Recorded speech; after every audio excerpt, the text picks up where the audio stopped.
ओम श्री गणेशाय नमः। राजकाज सविलाज पति रामा, धर्म धरिनी धन धाम सिया रामा, गुरु प्रभाव पालहि सबहि रामा, भले हो यही परिणाम सिया रामा, दीन दयाल विरध संभारे, हरौ नाथ मम संकट भारे। अर्थात राज्य का सब कार्य, लज्जा प्रतिष्ठा धर्म पृथ्वी घन घर, इन सभी का पालन रक्षण गुरु जी का प्रभाव सामर्थ्य करेगा और परिणाम शुभ होगा। सहित समाज तुम्हारे हमारा, घर बन गुरु प्रसाद रखवारा, मातु पिता गुरु स्वामी निदेशु, सकल धर्म धरिनी धर सेसु। अर्थात गुरु जी का प्रसाद अनुग्रह ही घर में और वन में समाज सहित तुम्हारा और हमारा रक्षक है। माता पिता गुरु और स्वामी की आज्ञा का पालन समस्त धर्म रूपी पृथ्वी को धारण करने में शेष जी के समान है। सो तुम करहु करावहु मोहु, तात तरनी कुल पालक हो, साधके के सकल सिद्धि देनी, कीरति सुगति भूति मय बेनी। अर्थात हे तात, तुम वही करो और मुझसे भी कराओ तथा सूर्य कुल के रक्षक बनो। साधक के लिए यह एक ही आज्ञा पालन रूपी साधना संपूर्ण सिद्धियों की देने वाली कीर्तिमयी सदगतिमयी और ऐश्वर्यमयी त्रिवेणी है। सो विचारी सही संकट भारी, करहु प्रजा परिवार सुखारी, वाणी विपति सबहि मोहि भाई, तुम्हि अबधि भरी बड़ी कठिनाई। अर्थात इसे विचार कर भारी संकट सहकर भी प्रजा और परिवार को सुखी करो। हे भाई, मेरी विपत्ति सभी ने बांट ली है, परंतु तुमको तो अवधि 14 वर्ष तक बड़ी कठिनाई है, सबसे अधिक दुख है। जानी तुम्हें मृदु कहूँ कठोरा, कुछ मैं तात न अनुचित मोरा, हो कुठाए सुबंधु सहाय, ओढ़ियहि हाथ असनेहु के धाय। अर्थात तुमको कोमल जानकर भी मैं कठोर वियोग की बात कह रहा हूँ। हे तात, बुरे समय में मेरे लिए यह कोई अनुचित बात नहीं है। कठोर कुअवसर में श्रेष्ठ भाई ही सहायक होते हैं। वज्र के आघात भी हाथ से ही रोके जाते हैं।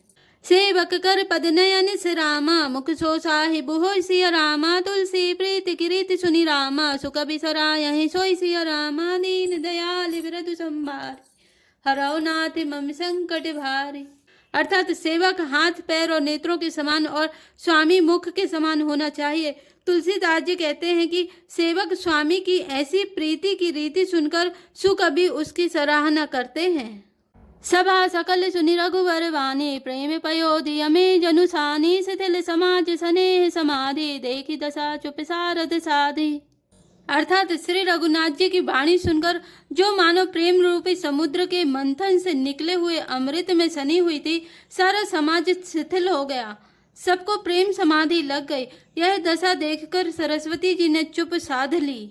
भरत भयउ परम संतोषु, सन्मुख स्वामी विमुख दुख दोषु, मुख प्रसन्न मन मिटा विषादु, भाजनु गूंगे गिरा प्रसादु।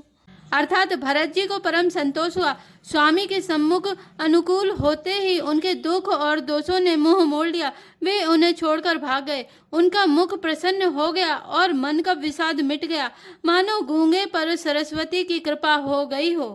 कीन सप्रेम प्रणाम बहोरी, बोले पानी पंकरो जोरी, नाथ भयउ सुख साथ गए को, लहे उलाहु जग जन्म भये को। अर्थात उन्होंने फिर प्रेम पूर्वक प्रणाम किया और कर कमलों को जोड़कर वे बोले, हे नाथ, मुझे आपके साथ जाने का सुख प्राप्त हो गया और मैंने जगत में जन्म लेने का लाभ भी पा लिया। अब कृपाल जैसे आयसु होई, करहु शीस धरि सादर सोई, सो अवलंब देव मोहि देई, अबधि पारु पावऊं जहि सेई। अर्थात हे कृपालु, अब जैसी आज्ञा हो उसी को मैं सिर पर धरकर आदर पूर्वक करूं, परंतु देव आप मुझे वह अवलंबन कोई सहारा दें जिसकी सेवा कर मैं अवधि का पार पा पाऊं, अवधि को बिता दूं। देव देव अभिषेक हित रामा, गुरु अनुशासन पाई सिया रामा, न्यू सब तीरथ सलिलु रामा, तहि कह काह रजाई सिया रामा, दीन दयाल विरध संभारे, हरौ नाथ मम संकट भारे। अर्थात हे देव स्वामी, आपके अभिषेक के लिए गुरु जी की आज्ञा पाकर मैं सब तीर्थों का जल लेता आया हूँ, उसके लिए क्या आज्ञा होती है। एक मनोरथ बड़ मन माही, सबय सकोच जात कही नाही, कहु तात प्रभु आय सुपाई, बोले वाणी स्नेह सुहाई। अर्थात मेरे मन में एक और बड़ा मनोरथ है जो भय और संकोच के कारण कहा नहीं जाता। श्री रामचंद्र जी ने कहा, हे भाई कहो। तब प्रभु की आज्ञा पाकर भरत जी स्नेहपूर्ण सुंदर वाणी बोले। चित्रकूट सुचिथल तीरथ बन खग मृग सर सरि निर्झर गिरि गन प्रभु पदे अंकित अब निविशेषी आयसु होई तावहु देखी। अर्थात आज्ञा हो तो चित्रकूट के पवित्र स्थान, तीर्थ, वन, पक्षी, पशु, तालाब, नदी, झरने और पर्वतों के समूह तथा विशेषकर प्रभु आपके चरण चिन्हों से अंकित भूमि को देख आऊं। अब सियत्रि आयस सिर धरहूँ, तात विगत भय कानन चरहूँ, मुनि प्रसाद बनु मंगल दाता, पावन परम सुहावन भ्राता। अर्थात श्री रघुनाथ जी बोले, अवश्य ही अत्रि ऋषि की आज्ञा को सिर पर धारण करो, उनसे पूछकर वे जैसा कहें वैसा करो और निर्भय होकर वन में विचरो। हे भाई, अत्रि मुनि के प्रसाद से वन मंगलों का देने वाला परम पवित्र और अत्यंत सुंदर है। ऋषि नायक जह आय सुदेहि, राख्यो तीरथ जल थल तेहि, सुनि प्रभु वचन भरत सुख पावा, मुनि पद कमल मुदित सिरुनावा। अर्थात और ऋषियों के प्रमुख अत्रि जी जहाँ आज्ञा दे वहीं लाया हुआ तीर्थों का जल स्थापित कर देना। प्रभु के वचन सुनकर भरत जी ने सुख पाया और आनंदित होकर मुनि अत्रि जी के चरण कमलों में सिर नवाया। भरत राम संवाद सुनि रामा, सकल सुमंगल मूल सिया रामा, सुर स्वारथि सराहि कुल रामा, बरसत सुर तरु फूल सिया रामा, दीन दयाल विरधु संभारे, हरौ नाथ मम संकट भारे। अर्थात समस्त सुंदर मंगलों का मूल भरत जी और श्री रामचंद्र जी का संवाद सुनकर स्वार्थी देवता रघुकुल की सराहना करके कल्प वृक्ष के फूल बरसाने लगे। धन्य भरत जय राम गुसाई, कहत देव हर्षत बरि आई, मुनि मिथिलेश सभा सब काहू, भरत बचन सुनि भयउ छाहू। अर्थात भरत जी धन्य है, स्वामी श्री राम जी की जय हो। ऐसा कहते हुए देवता बलपूर्वक अत्यधिक हर्षित होने लगे। भरत जी के वचन सुनकर मुनि वशिष्ठ जी, मिथिलापति जनक जी और सभा में सब किसी को बड़ा उत्साह आनंद हुआ। भरत राम गुणग्राम स्नेहु, पुलक प्रशंसत राव विदेहु, सेवक स्वामी स्वभाव सुहावन, नेमु पेमु अति पावन पावन। अर्थात भरत जी और श्री रामचंद्र जी के गुण समूह की तथा प्रेम की विदेहराज जनक जी पुलकित होकर प्रशंसा कर रहे हैं। सेवक और स्वामी दोनों का सुंदर स्वभाव है।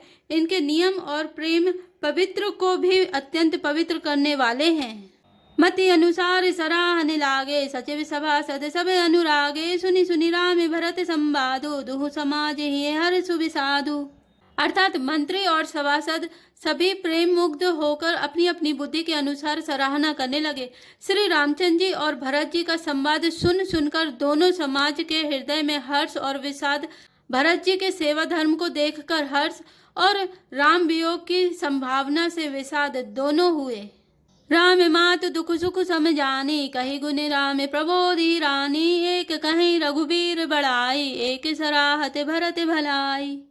अर्थात श्री रामचंद्र जी की माता कौशल्या जी ने दुख और सुख को समान जानकर श्री राम जी के गुण कहकर दूसरी रानियों को धैर्य बंधाया। कोई राम जी की बड़ाई बड़प्पन की चर्चा कर रहे हैं तो कोई भरत जी के अच्छेपन की सराहना करते हैं। अत्रि कहो तब भरत सन रामा, शैल समीप सुकुप सिया रामा, राखी तीरथ तोय तह रामा, पावन अमे अनुप सिया रामा, दीन दयाल विरध संभारे, हरौ नाथ मम संकट भारे। अर्थात तब अत्रि जी ने भरत जी से कहा, इस पर्वत के समीप ही एक सुंदर कुआं है। इस पवित्र अनुपम और अमृत जैसे तीर्थ जल को उसी में स्थापित कर दीजिए। भरत अत्रि अनुशासन पाए, जल भाजन सब दिए चलाए, सानुज आप अत्रि मुनि साधु, सहित गए जह कूप अगाधु।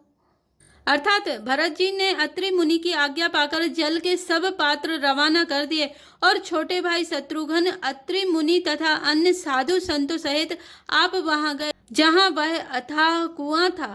पावन पाथ पुण्य थले राखा, प्रमुदित प्रेमे अत्रि यस भाषा, ताते अनादि सिद्ध थलेहु, लोप्यु काल विदित नहीं केहू। अर्थात और उस पवित्र जल को उस पुण्य स्थल में रख दिया। तब अत्रि ऋषि ने प्रेम से आनंदित होकर ऐसा कहा, हे तात, यह अनादि सिद्ध स्थल है। काल क्रम से यह लोप हो गया था, इसलिए किसी को इसका पता नहीं है। तब सेवक ने सरल थलु देखा, कीन सुजल हित कूप विशेषा, विधि बस भयउ विश्व उपकारु, सुगम अगम अति धर्म विचारु। अर्थात तब भरत जी के सेवकों ने उस जलयुक्त स्थान को देखा और उस सुंदर तीर्थों के जल के लिए एक खास कुआं बना लिया। देव योग से विश्व भर का उपकार हो गया। धर्म का विचार जो अत्यंत अगम था वह इस कूप के प्रभाव से सुगम हो गया। भरत कूप अब कहीं नहीं लोगा, अति पावन तीरथ जल जोगा, प्रेम सने में निमज्जन प्राणी, हो यही बिमल करम मन वाणी। अर्थात अब इसको लोग भरत कूप कहेंगे। तीर्थों के जल के संयोग से तो यह अत्यंत ही पवित्र हो गया। इसमें प्रेम पूर्वक नियम से स्नान करने पर प्राणी मन वचन और कर्म से निर्मल हो जाएंगे। कहते कूप महिमा सकल रामा, गए जहाँ रघुराव सिया रामा, त्रिसुनायो रघुवर ही रामा, तीरथ पुण्य प्रभाव सिया रामा, दीन दयाल विरध संभारे, हरौ नाथ मम संकट भारे। अर्थात कूप की महिमा कहते हुए सब लोग वहां गए जहां श्री रघुनाथ जी थे। श्री रघुनाथ जी को अत्रि जी ने उस तीर्थ का पुण्य प्रभाव सुनाया। जय श्री राम, जय जय हनुमान।